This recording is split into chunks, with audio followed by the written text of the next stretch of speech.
Welcome to the Achieve Workplace Culture podcast, where Wendy, Chris, and Eric explore the latest news stories, their work, and trends for creating and maintaining a healthy workplace culture. Did you hear all the children cheering a few minutes ago? I did. I didn't. You didn't hear the children cheering? There was all these children walking by our office cheering. Yeah. And we looked out, and they were cheering for the roller skating woman across the road. Yes, yeah. And they had signs and like teddy bears on sticks. And they were waving them and shouting out. Really? It was super cool. Yeah. And what was their reaction across the street? Did they? It took her a little while to notice, but then she did give a little wave. Yeah. Just a little wave. Yeah. Non- Well, she's got her Yeah. earbuds in, right? And Yes. she's in the throes of dancing and having a good time, but she definitely acknowledged and smiled and gave a little wave and then danced on. Oh, that's awesome. She was in the zone. I'm disappointed I missed that. Yeah, I really am. Yeah. Okay. Well, that's awesome. Okay. So a little update for our listeners on the roller The skating. theme of the roller- roller skater. Yeah. Yeah. Yes. So welcome to episode 43 of the Achieve Workplace Culture podcast, where we help you, our listeners, and ourselves find strategies and actionable ideas to strengthen workplace culture. As we always say, if you're not paying attention to your workplace culture, you will be missing opportunities to implement your strategy. I'm Eric Stutzman, and with me today, as always, or as almost always, are my regular co-hosts, Chris Downey and Wendy Loewen, who have both just returned from big trips to British Columbia for a conference, a fairly substantial conference, in fact. We're going to mention that later, I think. But how are you both doing? How was the conference? How was the trip, or whatever else? Oh, the conference was great. Chris and I think, had a really valuable time meeting people, talking about what we do, which we love to do. And for me, it was sort of a double up. It was professional and personal. I have two older children and their partners who live in the province that we were at for the conference in BC, and so it was a really great week, and it happened to be a sunny week as well. Oh, so, nice. Yeah, it was great. Sun in the lower mainland BC was at this beautiful. time of year. Flowers blooming, cherry blossoms. Yeah, it was gorgeous. It was hard not to be in good spirits there. And I had a great trip as well out west. And I was there. I had a comment. Wendy and I had a chance to go to the CPHR conference together. But the week leading up to it, I always had a chance to connect with one of our clients out there. So it was always great to do that in person. But I also had a friend who happened to be in town at the same time that I was there, like 2 hotels away from where I was staying. So we had an opportunity to get together and do that a little bit as well. So it made for a great trip. And now we got great weather here too. So yeah. Spring is here. Spring's It's here. sprung, and so doing good. Hard not to be happy about all of that, is it? Yeah, and for people who don't know, CPHR is a designation in Canada for Certified Professional in Human Resources, and we find lots of connection with human resource people. In fact, when you go to a human resource conference, there are a lot of people thinking about workplace culture, a lot of people thinking about how do we make our workplace great? The amount of people that came up to talk with us with that intentionally was remarkable. I was really, really taken aback by that. That was definitely a common theme and a priority for many.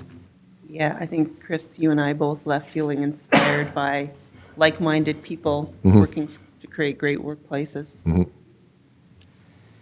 Excellent. So for this episode of the podcast, we are going to be asking a question. The question, is it important to build a sense of team identity to have a healthy workplace culture? And if so, how do you do it? How do you create a sense of shared identification? What does that mean in terms of differences? We're different people, but we want to identify as a team, or do we want to create a sense of identification? And so I thought I'd just, we're going to dive into that, try to think about what does it mean to identify with your workplace, identify with your team, and what's the role of individual differences within all of that. And then, as always, we're going to end our podcast with a rant or a rave. I think Chris is going to lead us off with a bit of a rave connected to the conference, according to my notes anyway. And then we'll end our podcast with some actionable items that people can take away and hopefully implement right away with their teams and in their place of work. So let's start with a story. Chris, you were recently at a massive party called a whiteout party. Yeah. For our listeners who may not be familiar with Manitoba culture, Sure. what's a whiteout party and what stood out to you about it? Yeah. Well, for folks that maybe are listening outside of Winnipeg, we have a NHL hockey team here in Winnipeg called the Winnipeg Jets. And during the playoffs, the city really when the Jets make the playoffs, really rally around the team, and everyone shows up. This carries back to the 80s. Everyone shows up all in white, or as much white clothing as you can wear. So it's called a whiteout, which fits with us and our climate, given the snowy conditions. But people really throw themselves into this. So it's a really neat experience to be part of when you're at a hockey game and everyone's cheering and wearing all white. And of course, during the playoffs, not only within the arena are people there, downtown Winnipeg, thousands and thousands of people congregate to watch the game come together. And over the weekend, there was an amazing game. It was the end of the first round series, and the Jets pulled off a win, almost like a bit of a magic trick. They were losing. They were down 2 goals with 3 minutes left, and ended up tying it. It went into overtime and won in double overtime. It was this amazing experience to be part of. But what I couldn't stop myself from doing was I actually took a step back and just watched what was going on. And of course, we were elated with the win. Everyone was excited about that. But what I was witnessing was it started as we were leaving the arena. Everyone's kind of high-fiving as we're going down, and there was an individual in our section who was an Indigenous gentleman, and he was saying something. He was high-fiving people, and I can't remember what he said. He goes, in my language, and he said these amazing words, and he high-fived, and all those little scenes were happening all over the place. And what was amazing to me was, in that moment, Eric, you used the term container. I'll say the container of that event. Everyone felt like they belonged, right? There was so many different people out there from all walks of our province, but everyone felt part of something, and it was just this amazing experience. And as I processed the evening, I couldn't help but think about when you feel like you belong as part of a group. You celebrate together, and we certainly were, but you also mourn a loss together, and there's comfort in that. And even within it, when we think about hockey fans, Jets fans in particular, when we feel part of it, we often don't even agree, and that's okay because we're part of this thing. And we'll debate who should be playing and who shouldn't be playing and why did they do that, but you're part of it. So it was, I woke up the next morning on Monday and just started thinking about the work that we do. And it was the reminder of when you have a shared sense of identity, something that you feel that you belong to, the incredible power that can have. Yeah. And it's just honestly been bouncing around in my head ever since. Oh, wow. Yeah. Well, and dare I say it, Chris, but I'm not a hockey fan. Yeah. But during that game, I was at the Vancouver airport waiting and waiting and waiting as my flight was delayed yet again and again and again. And the hockey game was playing, and when that goal was scored, there was a whole corner that erupted in, like, they were so loud and enthusiastic. And there was someone who commented, they were like, hey, what's going on? They wanted to be a part of what was, hey, tell me, because there was so much enthusiasm and passion about the game that even myself, I was like a proud Winnipegger in that moment, even though I don't follow hockey. Yeah. And there were people sitting at that gate who wanted to know, hey, tell me more about what's the excitement about. Yeah. So it was infectious. Yeah, well, absolutely. And when those things happen, it can draw people in, and there's so much power to it. So I bring that up, not to make this podcast about hockey, because I know that's not what everyone's priority is, but really this sense of belonging, how important that is. Yeah, and I think it's an interesting story as we think about how do we build teams, and how do we make sure that our teams are functioning really well. And the question that comes into my mind is it important to build a sense of shared identity on a team in order to have healthy workplace culture? And why? And I'm curious what you think about that. Can we all just show up as individuals and do our work and go home? Or does it need to be more than that? Is it important to build a sense of identity that's connected to the team? I mean, I think it's very important, especially in terms of workplace culture. But if you think about just being a human being, we're wired for connection. And we know that if you think about the elderly, there's an epidemic of loneliness. And we sometimes forget that people can come to work and feel very lonely. In fact, there's a lot of research that says about 40% of people show up to work and they feel lonely at work. So in and of itself, belonging matters to just how we feel as a person.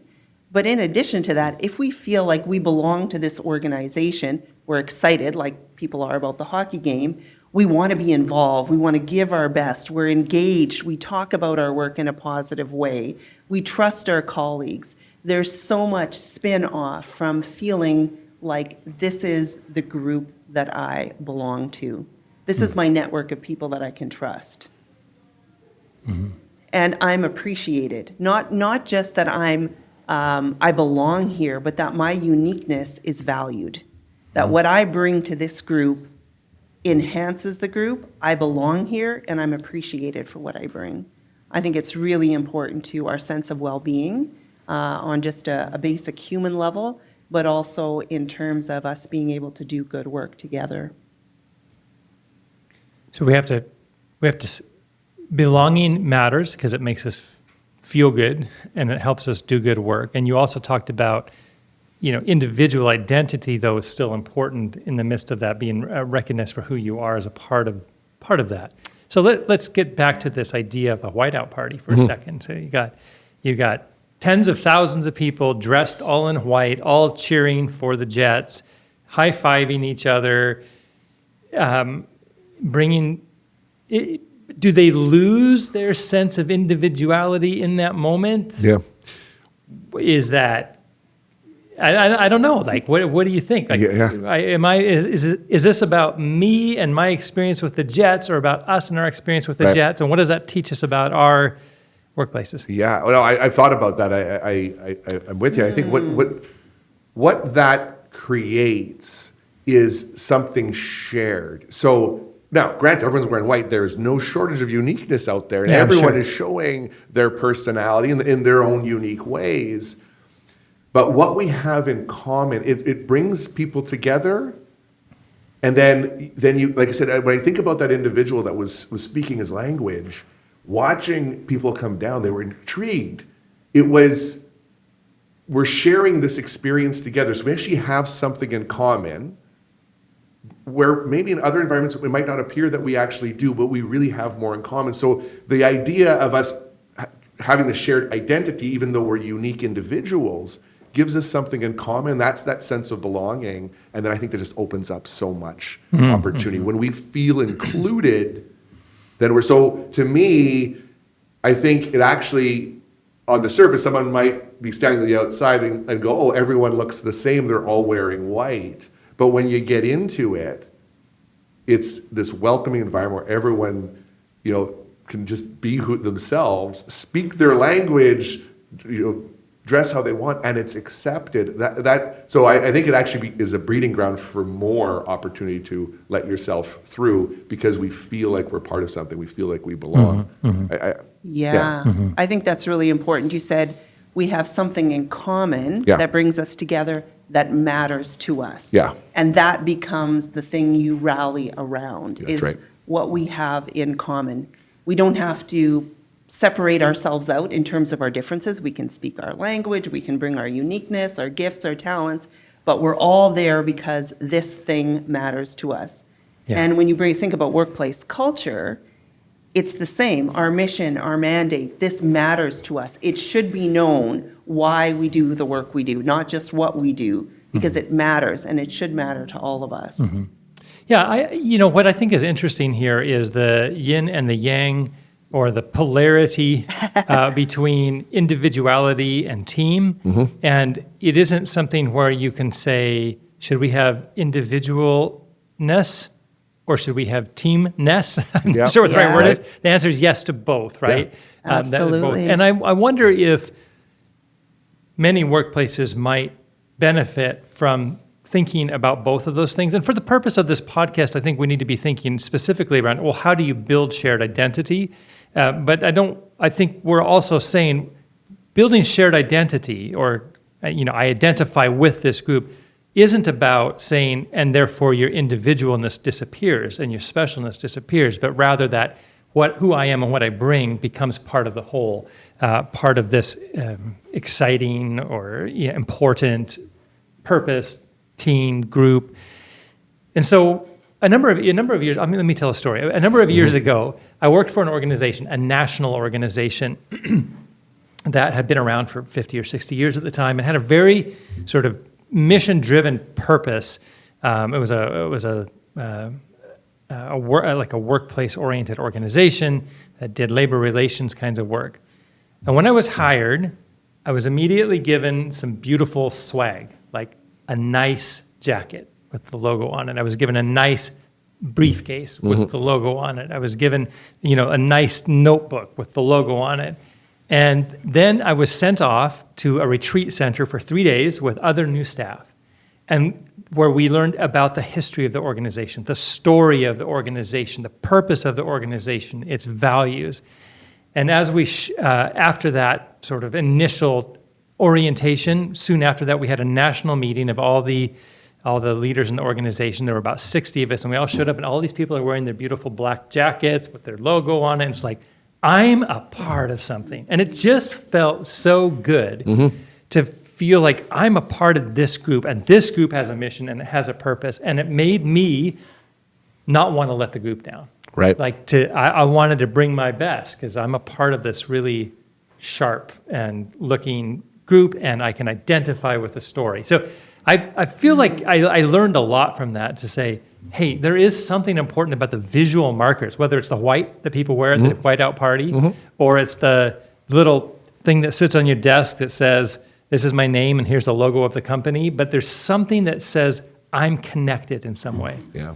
Yeah, I think those are visual representations of something that's larger. And I think we lose track of how important those visual markers are. Because you think about your family, your association, your communities, the more like characteristics we can see around us, the more we identify. And so what you're talking about, swag, cups, T-shirts, I mean, they actually do matter because they signify I'm a part of this particular group. I mean, I even think about the whiteout. I was thinking about my hair, actually. I'm often in a grocery store line, and people I don't know will comment to me. It's usually women who are about my age who are also going gray because they feel this sense of identification. Oh, yeah. It's like, oh, you're going through the same thing. And I think in our workplaces, those visual markers represent something that's bigger, but they help remind us in a tangible way, hey, exactly like you said, Eric, I'm a part of something bigger. I'm a part of a group, a collective. Yeah. I think that experience that you talk about, Eric, I'm also hung up on the fact that the liberties some folks do take when they're in a grocery store. I get that myself often as it relates to height is usually what that is, but it is usually humorous, but always interesting conversations. But going back to your story, Eric, I really, that wasn't an accident. Why it felt so good was because some fundamental needs that you have as a human, as you mentioned earlier, Wendy, to feel the sense of belonging that's there. So of course that activates in you. Your needs are being met, so you're doing better. And Wendy, you mentioned earlier, and you're right, there's a lot of data out there that people are coming to workplaces and feeling lonely. That's heartbreaking because the reality is our workplaces are such an opportunity for people to come in, rally around a shared goal or thing, and to be included. So it's actually there's unfortunately people are lonely in life. That is without a question a reality. But I wish I could change that for all people in the world. Work is not a spot to be feeling lonely because there's something, no matter how big or small the organization is, we're here to do something together. So it actually creates such an amazing opportunity to have our needs met, like that sense of belonging. Yeah. And I think one of the downsides of fully remote workplaces is hard to feel that sense of belonging. Right. It's hard, and it's easier to feel lonely. Sure. Right. So I think the workplaces that have leaned into being remote or fully remote also need to be thinking about strategies that create belonging and inclusion and visual markers, identity kinds of things. they need to lean into even harder to try to figure that out because it's tough. I just on that note, I agree, and I also want to make sure that, just to be clear, at least from my perspective, you can have a sense of belonging working remotely. However, like you said, Eric, it requires increased attention and intention to make sure that that happens. So the opportunity is there, but sometimes that sense of belonging just happens in person organically. It's better to do it intentionally. We always talk about that remotely. It has to be intentional, or we run the risk of people slipping kind of into that spot. Yeah, for sure. Yeah, I think that's an important distinction, whether you're a hybrid working environment, fully remote or in person. That sense of belonging needs to be nurtured very intentionally because we know a lot of workplaces that are fully in person and people feel lonely. Of course, yeah. On Tuesday, we had a staff meeting here, an all-hands staff meeting, 30 some odd people together. And one of the things that really struck me is several people told stories about the work that they were involved in, the public-facing, client-facing work, and the impact of that work on clients. And then they said, and this was a team effort. And they started naming people or teams that contributed, the people who aren't necessarily client-facing in our organization, but whose work was a part of that. And it stood out to me, and I wonder about that as an example of how you also create identification across departments, saying, we did this. This isn't just about some solo person out here who led a great workshop or did a great talk. They couldn't have led that great workshop had it not been for the other 30 people in the organization doing their roles right. Absolutely. Yeah, we talk about peak performing teams as identifying with each other and that those visual markers are really important, but that there needs to be also a sense of interdependency. Right. And that example from the staff meeting is both, where people are identifying with the work they're doing. They're saying, we identify with this mission, and we also are recognizing I couldn't do this on my own. I'm really dependent on the people around me to do good work. There's an interdependency that's involved in us working together to get to that end product. So how do we do it? Like, let's maybe get practical about how do you create that sense of shared identity that people feel they belong in. What I'm thinking about folks listening. Okay, how can I do this in my workplace? Well, Eric, you've shared a couple just in brief already. This idea of where, as an organization, where we've come from, what our history is, that is shared by everyone, so we can all identify with this, and being very clear about what our mission is in the current situation, but also where we're going, what we're hoping for, what we're envisioning together as a group. And Eric, this morning, you were talking about our new building and how we as an organization have purchased a new building. We've been giving tours, and one of the things that's happened is on our way to the tour and on our way back, the groups have walked by our old buildings. It's like, look at our history. These are the buildings we used to be in, and we can see the evolution as an organization, where we've come from, what we can celebrate, and how we've grown. And it's never about looking back and being critical. It's about, this has propelled us forward. We've done this together. Yes, and now we are all a part of this story. Right. So as we walk by the old offices on our way to the new office, and the staff that have been around a long time tell the stories, those stories become everybody's stories. Yeah. We have a shared sense of identity. So practically speaking, I want to go back, just made a note, is tell your story, tell it. Share your story, and repeat it, right? Yeah. As you're saying that, so that's one practical piece. What is the story? Tell it, share it. The other thing I was thinking about as you were saying that, one of the things, of course, when we are out presenting, whether it's a talk, it's a workshop, we put up a slide that has our belief, right? And our belief at Achieve is we believe everyone deserves to like where they work. And I've never really thought about this until this moment. We put that up. It's usually the second or third slide, the talk, and I quickly speak about that. But what's amazing as soon as I start speaking about that, whatever I'm there to talk about, it might be leadership and culture, it might be performance, it helps get me into the right headspace because I speak about this shared thing. And I end up saying, everything we do is in the service of this. And all of a sudden, I'm in mode. And just in this moment, I realized that's the purpose it serves, but it's linking me back to the shared identity and why we exist. And that literally lights me up in that moment because it's that reconnection. So it's the visual marker even that's there. Tell the story and make sure people connect often with, like you said, your purpose, why you exist, and know it. Yeah. Excellent. Other ideas, things that you've seen that have been helpful to help people feel a sense that they're a part of something bigger than themselves. Well, I think when you bring people into an organization, helping them see the uniqueness of what your organization, your mission is, the work that you're doing, and really highlighting that we believe our work is pretty special, that we're making a positive impact in the world, and that people get a sense of what that larger picture looks like.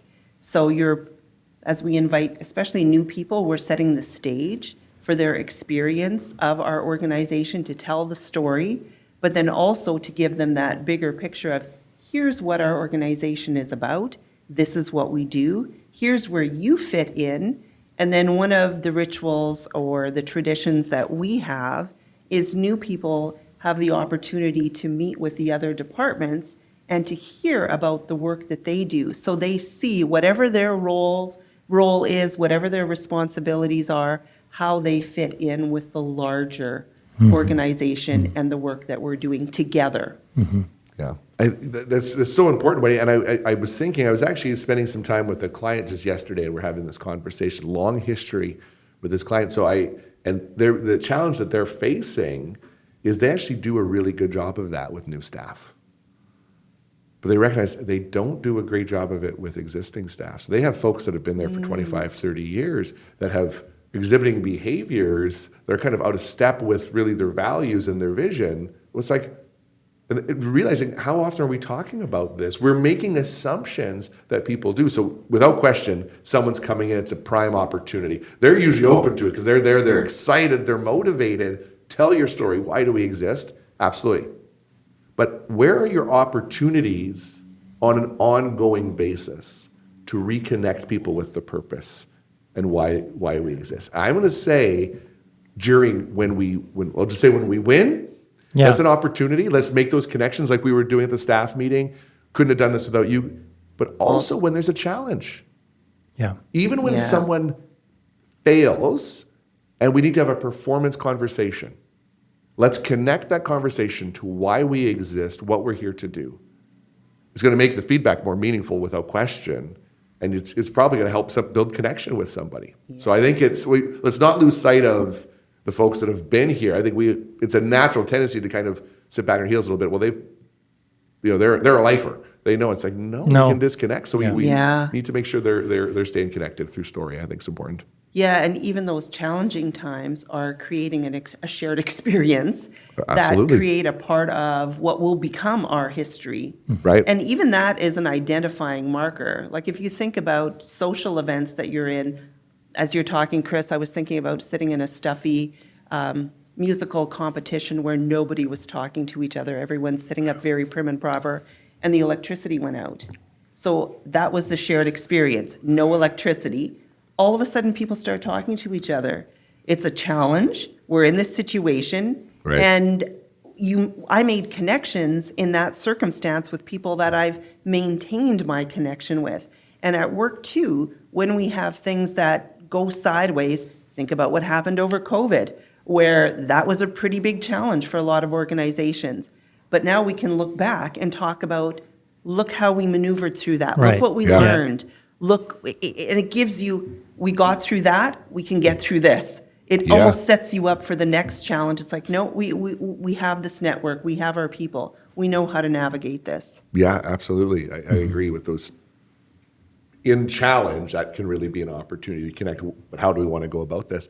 And I also think, as we're talking about even bringing people together to connect, is hold people accountable in a good way to what you say is important. I'm actually thinking about early days for me here. One of the things that we do, I think we've mentioned this before on the podcast, we had one yesterday, is we have periodical rest and connect or reconnect in some cases, and we bring everyone together into the lunchroom if they're here, and everyone has an opportunity just to connect. That's just the whole focus is just to have conversations.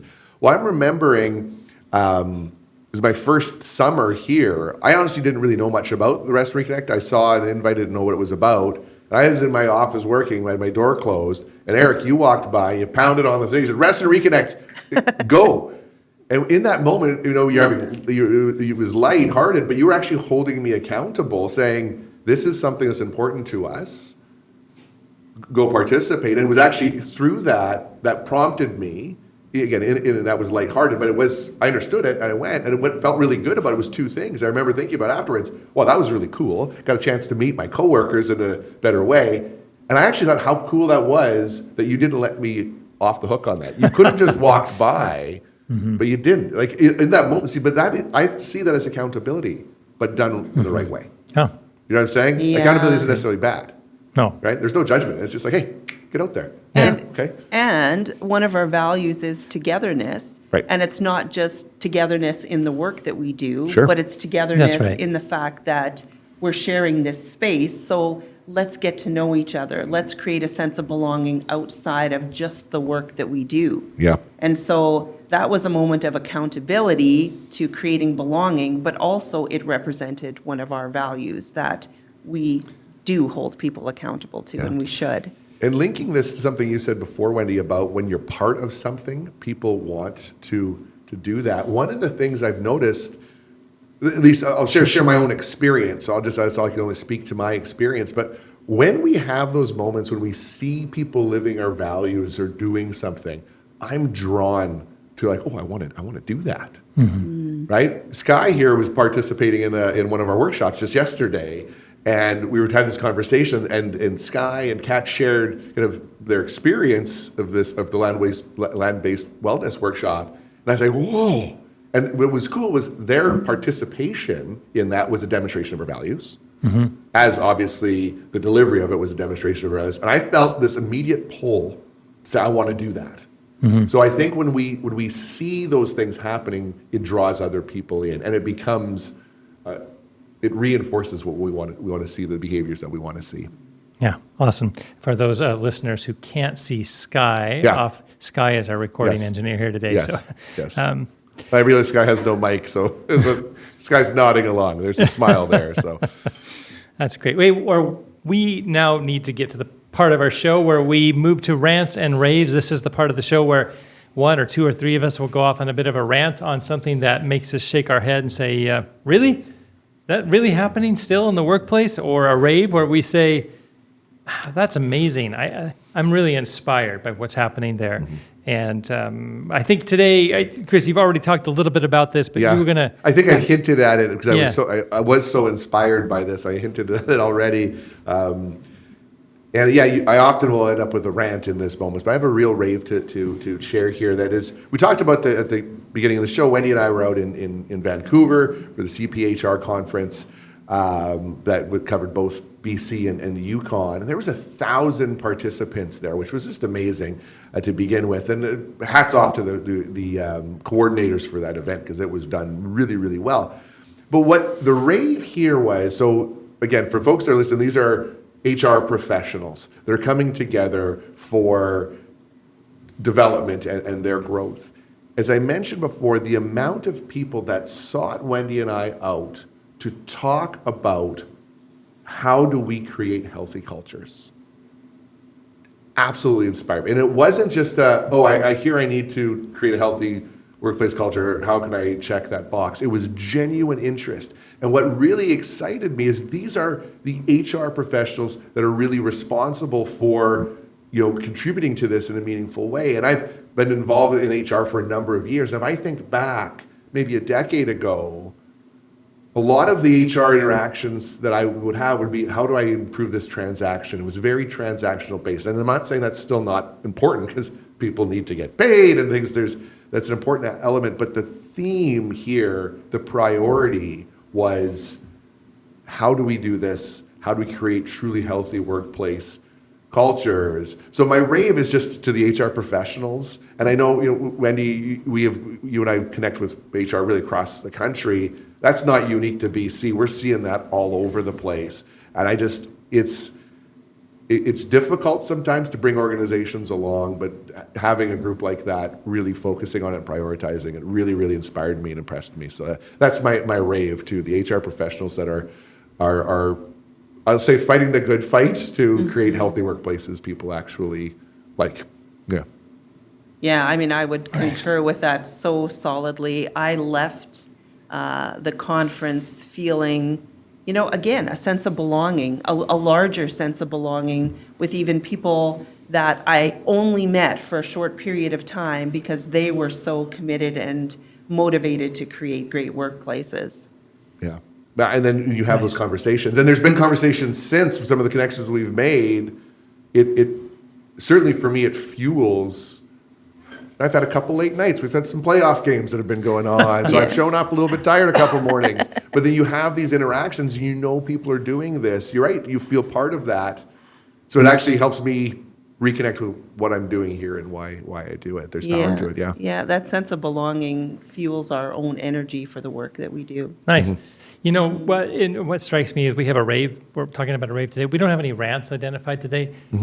So many things are going well in the world. There's so many things that are going right. It's easy to focus on all the stressful things we see in the media and other places where things aren't going well. But when we see the thousands and thousands and thousands of people who are there to do things well by their people, by their teams, by their organizations, the HR professionals in this case, we should celebrate that. Yeah. So absolutely. Really grateful to hear that story.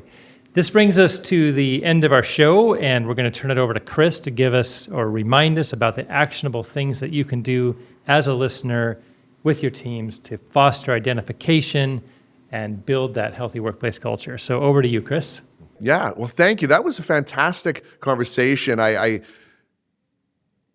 really helped me reconnect with how important it is to feel that sense of belonging. And it was a good reminder for me to obviously encourage that in our workplaces, but also seek it out because this is something that we need that is important. So here's a few takeaways that I kind of jotted down as we were talking. And one is, make sure you know your story. What's important to you as an organization? As Wendy mentioned, what's your mission or your purpose? Why do you exist? So it's one thing to know your story, but it's another one to tell it. And tell it often, right? It might feel repetitive to you, but as we talked about, when staff are coming in, they need to know the story so they can feel part of it. But let's not forget about those that have been with us for a long time, and how can we reconnect with that story? So know your story and tell your story often. And look for ways to celebrate when you win together and accomplish what it is that you are there to do. But also, when you run into challenges, whether it's at an individual level or as an organizational level, you can use your purpose, your values to help guide how that conversation goes. So you could even give feedback in a way that's connected to your organizational purpose. That can actually bring someone in closer, even in a challenging time. So use your story to celebrate, but also to help guide how you work through challenging times. And one of the other pieces that really connected with me was, let's not forget about those visual markers. And those can be different things for different people. Eric used the example of a jacket, and we talked about the whiteout party as it relates to the hockey team. But what is something that is an expression of the identity that you as a team or an organization has? That can be a really powerful visualization of this sense that we belong. The moment people see that, they know they're at a place where they belong. And again, collaborate. When we feel this sense of belonging, it creates this opportunity for us to work closer and collaborate together. So know your story, tell your story. Look for those opportunities for visual markers, and use that story to, of course, celebrate your wins, but also help you through those challenging times. And most importantly, make sure that the people that are part of this community know that they're included and that they are seen. So folks, thanks again for taking time to listen. I know I've gotten a lot of messages this month from new listeners.